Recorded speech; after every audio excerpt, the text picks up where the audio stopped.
우리 어르신들 혹시 매달 나가는 보험료 때문에 부담을 느끼고 계시지 않으신가요? 그런데 놀랍게도 많은 어르신들께서 이미 국민건강보험으로 받을 수 있는 혜택을 모르고 계신 탓에 필요 이상으로 보험료를 납부하고 계십니다. 오늘 알려드릴 내용만 제대로 알고 계셔도 앞으로 수백만 원, 많게는 수천만 원의 의료비 부담을 줄이는데 큰 도움이 될 수 있습니다. 병원비에 대한 걱정은 나이가 들수록 커질 수밖에 없습니다. 암이나 심장질환 같은 큰 질병은 물론이고 장기간 입원이나 수술까지 겹치게 되면 경제적인 부담은 생각보다 훨씬 커질 수 있습니다. 그래서 많은 어르신들께서 다양한 보험에 가입하며 미래를 대비하고 있습니다. 하지만 국가가 이미 제공하고 있는 의료비 지원 제도를 제대로 알지 못한 채 불안감만으로 보험을 준비하는 경우가 적지 않습니다. 오늘은 대한민국 국민이라면 누구나 알아두어야 할 국민건강보험의 대표적인 의료비 지원 혜택 4가지를 자세히 알려드리겠습니다. 오늘 알려드리는 내용은 어르신들의 건강한 노후와 가계 부담을 줄이는데 도움이 되는 꼭 필요한 정보이니 끝까지 시청하시기 바랍니다. 우리 어르신들께서는 매달 국민건강보험료를 납부하고 있습니다. 하지만 실제로 국민건강보험이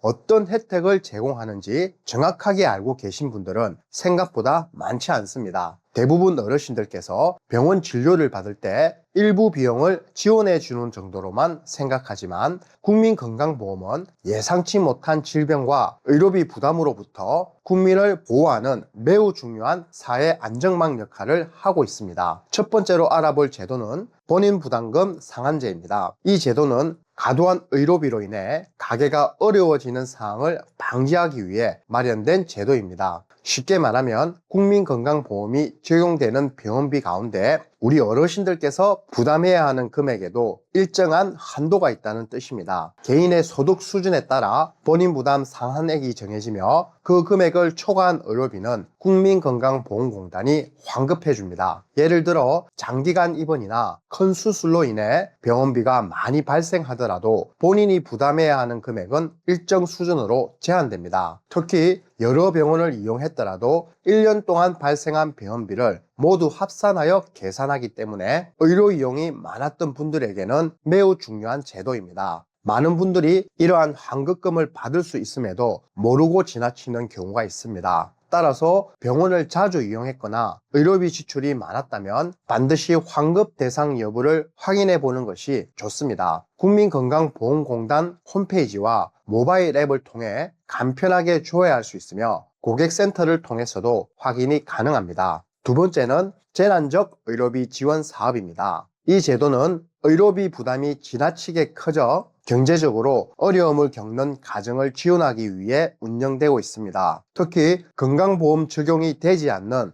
일부 비급여 의료비까지 지원이 가능하다는 점에서 매우 중요한 제도라고 할 수 있습니다. 의료비 부담이 큰 이유 중 하나는 비급여 항목 때문입니다. 건강보험이 적용되지 않는 치료나 검사, 일부 약제 비용은 환자가 직접 부담해야 하는 경우가 많기 때문입니다. 재난적 의료비 지원 사업은 이러한 부담을 완화하기 위해 마련되었습니다. 최근에는 지원 기준도 크게 완화되었습니다. 과거보다 더 많은 국민들이 혜택을 받을 수 있도록 소득 기준과 재산 기준이 확대되었으며 지원 한도 역시 증가했습니다. 특히 저소득층과 취약계층의 경우 의료비 부담을 상당 부분 줄일 수 있는 제도이기 때문에 반드시 알아두어야 합니다. 다만 실손보험이나 국가 또는 지방자치단체의 다른 지원금을 받는 경우에는 일부 조정이 이루어질 수 있으며 정해진 기간 안에 신청해야 지원이 가능합니다. 세 번째는 본인 일부 부담금 산정 특례 제도입니다. 이 제도는 암과 희귀질환, 중증 난치질환 등 치료비 부담이 큰 질환을 앓고 있는 환자의 의료비 부담을 줄여주기 위해 운영되고 있습니다. 많은 분들이 암이나 중증 질환 진단을 받으면 병원비 걱정을 가장 먼저 하게 됩니다. 하지만 국민건강보험은 이러한 중증 질환에 대해 상당한 수준의 지원을 제공하고 있습니다. 대표적으로 암, 뇌혈관 질환, 심장 질환 등의 경우 건강보험이 적용되는 급여 항목에 대해 진료비의 90% 이상을 지원받을 수 있습니다. 암 환자의 경우 산정 특례 등록 후 일정 기간 동안 혜택을 받을 수 있으며 필요에 따라 재등록을 통한 연장도 가능합니다.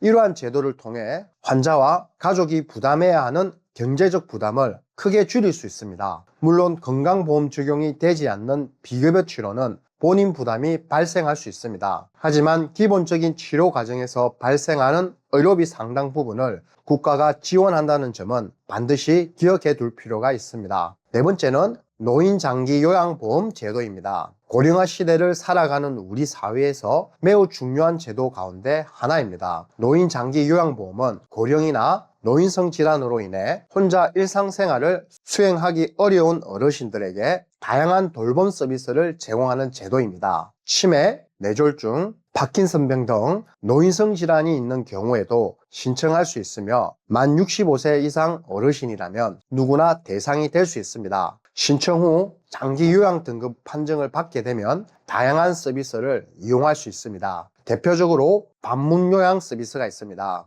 요양보호사가 가정을 방문하여 식사, 세면, 옷 갈아입기와 같은 신체 활동을 돕고 청소와 세탁 등 일상생활 지원도 함께 제공합니다. 방문 목욕과 방문 간호 서비스도 이용할 수 있으며 낮 동안 전문기관에서 돌봄을 받을 수 있는 주야간 보호 서비스도 제공됩니다. 또한 요양원과 같은 시설에 입소하여 전문적인 돌봄과 간호를 받을 수 있습니다. 이와 함께 보행기, 이동변기, 안전손잡이, 모욕의자, 욕창 예방 방석 등 다양한 복지 연구 지원도 받을 수 있습니다. 노인 장기 요양보험은 단순히 어르신 개인만을 위한 제도가 아닙니다. 가족들의 돌봄 부담을 줄이고 보다 전문적인 서비스를 받을 수 있도록 지원하는 중요한 사회 안전망입니다. 오늘 소개해드린 국민건강보험의 4가지 의료비 지원 제도는 많은 국민들이 이미 이용하고 있는 중요한 혜택입니다. 첫 번째는 본인 부담금 상한제입니다. 과도한 병원비가 발생했을 때 일정 금액 이상 환급을 받을 수 있는 제도입니다. 두 번째는 재난적 의료비 지원 사업입니다. 소득 수준에 비해 의료비 부담이 지나치게 클 경우 의료비 일부를 지원받을 수 있습니다. 세 번째는 본인 일부 부담금 산정 특례 제도입니다. 암과 중증 질환 환자의 의료비 부담을 크게 줄여주는 제도입니다. 네 번째는